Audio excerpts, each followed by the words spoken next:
Stove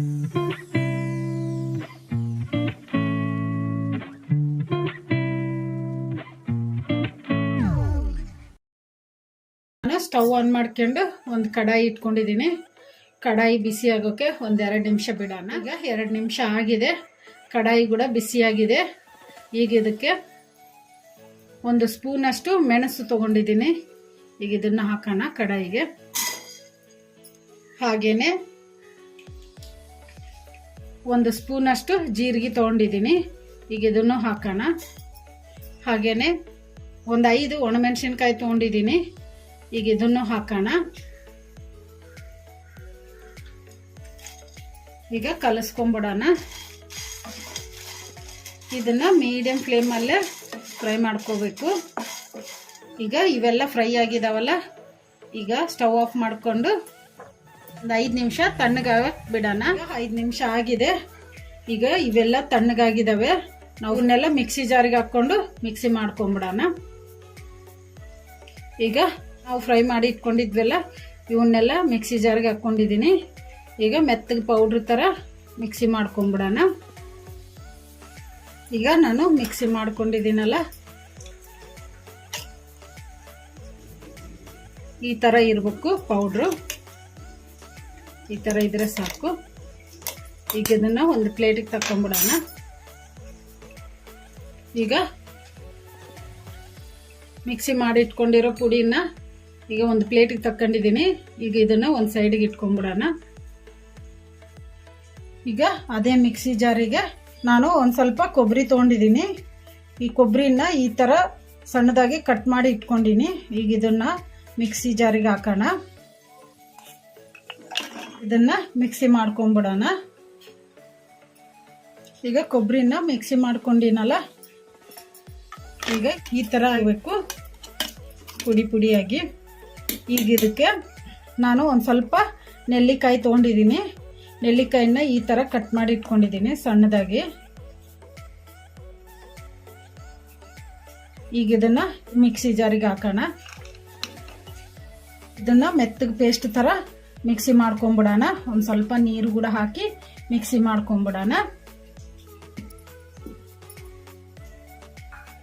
ಈಗ ನಾವು ಕೊಬ್ಬರಿನ ನೆಲ್ಲಿಕಾಯಿನ mixie ಮಾಡ್ಕೊಂಡಿದ್ವಲ್ಲ, ಈಗ ಮುಚ್ಚಳ ತೆಗೆದು ನೋಡೋಣ. ಈ ಥರ ನುಣ್ಣಗೆ ಪೇಸ್ಟ್ ಥರ ಆಗಬೇಕು. ಈಗ ಇದನ್ನು ಒಂದು ಸೈಡ್ಗೆ ಇಟ್ಕೊಂಡ್ಬಿಡೋಣ.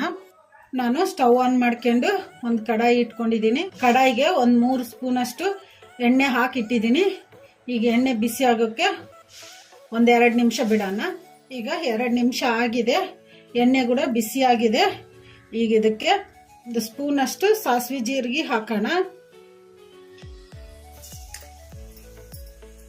ಕಲಸ್ಕೊಂಡ್ಬಿಡೋಣ. ಈಗ ಸಾಸಿವೆ ಜೀರಿಗೆ ಕೂಡ ಫ್ರೈ ಆಗಿದ್ದಾವೆ. ಈಗ ಇದಕ್ಕೆ ಒಂದು ಸ್ವಲ್ಪ ಒಣಮೆಣಸಿನ್ಕಾಯಿ ಹಾಕೋಣ. ಹಾಗೇನೆ ಒಂದು ಸ್ವಲ್ಪ ಕರಿಬೇವು ಹಾಕೋಣ.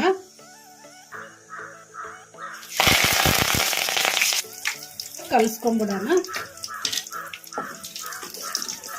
ಈಗ ಇದಕ್ಕೆ ನಾವು ಮಿಕ್ಸಿ ಮಾಡಿ ಇಟ್ಕೊಂಡಿದ್ವಲ್ಲ ಪೌಡ್ರು, ಈಗ ಇದನ್ನು ಹಾಕೋಣ. ಕಲಸ್ಕೊಂಡ್ಬಿಡೋಣ. ಇದನ್ನೆಲ್ಲ ಮೀಡಿಯಂ ಫ್ಲೇಮಲ್ಲೇ ಫ್ರೈ ಮಾಡ್ಕೋಬೇಕು. ಈಗ ಇದಕ್ಕೆ ಒಂದು ಸ್ವಲ್ಪ ಹಿಂಗು ಹಾಕೋಣ.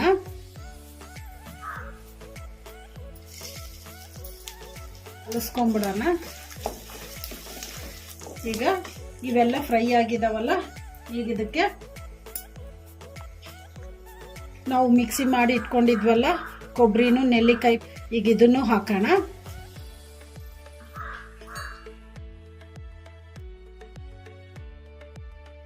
ಇದನ್ನು ಕಲಸ್ಕೊಂಡ್ಬಿಡೋಣ. ಇದನ್ನ ಮೀಡಿಯಂ ಫ್ಲೇಮಲ್ಲೇ ಫ್ರೈ ಮಾಡ್ಕೋಬೇಕು ಒಂದು 2 ನಿಮಿಷ. ಈಗ ಒಂದು ಅರ್ಧ ಸ್ಪೂನಷ್ಟು ಅರಿಶಿನ ಪುಡಿ ತೊಗೊಂಡಿದ್ದೀನಿ. ಈಗ ಇದನ್ನು ಹಾಕೋಣ. ಕಲಸ್ಕೊಂಡ್ಬಿಡೋಣ. ಮೀಡಿಯಂ ಫ್ಲೇಮಲ್ಲೇ ಒಂದು 2 ನಿಮಿಷ ಕುದಿಸ್ಕೊಂಡ್ಬಿಡೋಣ, ಹಸಿ ವಾಸನೆ ಹೋಗೋವರೆಗೂ.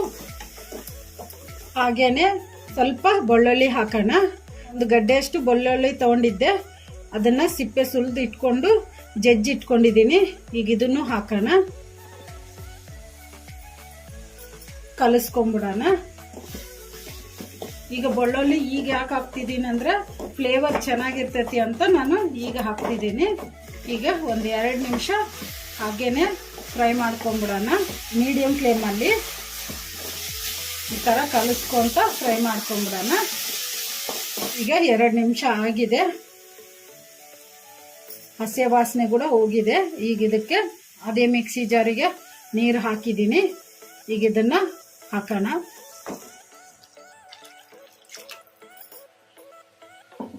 ಇದಕ್ಕೆ ಒಂದು ಸ್ವಲ್ಪ ನೀರು ಜಾಸ್ತಿನೇ ಹಿಡಿಸ್ತತಿ.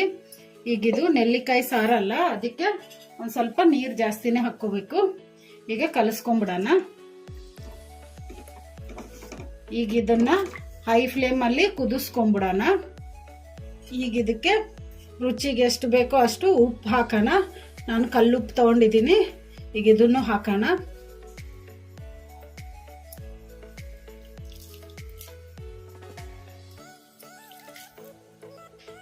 ಈಗ ಕಲಿಸ್ಕೊಂಬಿಡೋಣ. ಈಗ ಕಲಿಸ್ಕೊಂಡಿದ್ದೀವಲ್ಲ, ಈಗ ಇದನ್ನ ಹೈ ಫ್ಲೇಮಲ್ಲಿ ಕುದಿಸ್ಕೊಂಬಿಡೋಣ.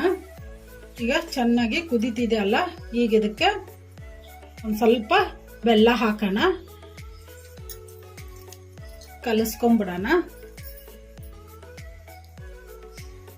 ಈಗ ಬೆಲ್ಲ ಯಾಕೆ ಹಾಕಿದ್ದೀನಿ ಅಂದ್ರೆ ಒಂದು ಸ್ವಲ್ಪ ಹುಳಿ ಜಾಸ್ತಿ ಇರ್ತೈತಲ್ಲ ನೆಲ್ಲಿಕಾಯಿ, ಮತ್ತೆ ಒಗರು ಇರ್ತೈತಲ್ಲ, ಅದಕ್ಕೆ ನಾನು ಬೆಲ್ಲನು ಒಣಮೆಣಸಿನ್ಕಾಯಿ ಕೂಡ ಹಾಕಿದ್ದೀನಿ. ಈಗ ಇನ್ನೊಂದು 2 ನಿಮಿಷ ಚೆನ್ನಾಗಿ ಕುದಿಸ್ಕೊಂಬಿಡೋಣ. ಈಗ 2 ನಿಮಿಷ ಆಗಿದೆ, ನೆಲ್ಲಿಕಾಯಿ ಸಾರು ಕೂಡ ಕುದ್ದುಬಿಟ್ಟಿದೆ. ಈಗ ಇನ್ನೊಂದ್ಸಲ ಕಲಿಸ್ಕೊಂಬಿಡೋಣ. ಈ ನೆಲ್ಲಿಕಾಯಿ ಸಾರನ್ನ ಅನ್ನದ ಜೊತೆಗಾಗ್ಲಿ ತಿನ್ಬೋದು, ಇಲ್ಲ ಅಂದ್ರೆ ಹಾಗೆ ಸೂಪ್ ಥರ ಆದರೂ ಕುಡಿಬೋದು. ಇದು ಹೆಲ್ತಿಗೆ ಕೂಡ ತುಂಬ ಒಳ್ಳೆಯದು, ಮತ್ತು ತುಂಬ ಟೇಸ್ಟಿಯಾಗಿ ಇರುತ್ತೆ. ನೀವು ಟ್ರೈ ಮಾಡಿ, ಮನೆಯಲ್ಲಿ ಎಲ್ಲರೂ ಇಷ್ಟಪಡ್ತಾರೆ. ಈಗ ಸಾರು, ನೆಲ್ಲಿಕಾಯಿ ಸಾರು ಕುದ್ದುಬಿಟ್ಟಿದೆ. ಈಗ ಇದನ್ನು ಸ್ಟವ್ ಆಫ್ ಮಾಡ್ಕೊಂಬಿಡೋಣ. ಈಗ ಸ್ಟವ್ ಆಫ್ ಮಾಡ್ಕೊಂಡಿವಲ್ಲ, ಈಗ ಇದಕ್ಕೆ ಒಂದು ಸ್ವಲ್ಪ ಕೊತ್ತಂಬರಿ ಹಾಕೋಣ. ನಾನು ಸಣ್ಣದಾಗಿ ಕಟ್ ಮಾಡಿ ಇಟ್ಕೊಂಡಿದ್ದೆ ಕೊತ್ತಂಬರಿ. ಈಗ ಇದನ್ನು ಹಾಕೋಣ.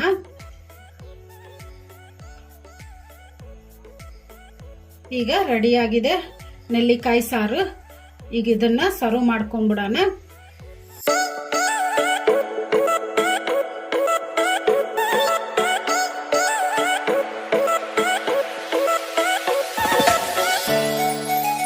ಈ ವಿಡಿಯೋ ನಿಮಗೆ ಇಷ್ಟ ಆದರೆ ನನ್ನ ಚಾನಲನ್ನು ಸಬ್ಸ್ಕ್ರೈಬ್ ಮಾಡಿ, ಲೈಕ್ ಮಾಡಿ, ಶೇರ್ ಮಾಡಿ, ಕಮೆಂಟ್ ಮಾಡಿ. ಸಬ್ಸ್ಕ್ರೈಬ್ ಬಟನ್ ಪಕ್ಕ ಬೆಲ್ ಬಟನ್ ಇರುತ್ತೆ, ಅದನ್ನು ಪ್ರೆಸ್ ಮಾಡಿ. ನಾನು ಯಾವುದೇ ಒಂದು ಹೊಸ ವಿಡಿಯೋ ಮಾಡಿದರೂ ನಿಮಗೆ ನೋಟಿಫಿಕೇಷನ್ ಬರುತ್ತೆ. Thank you for watching.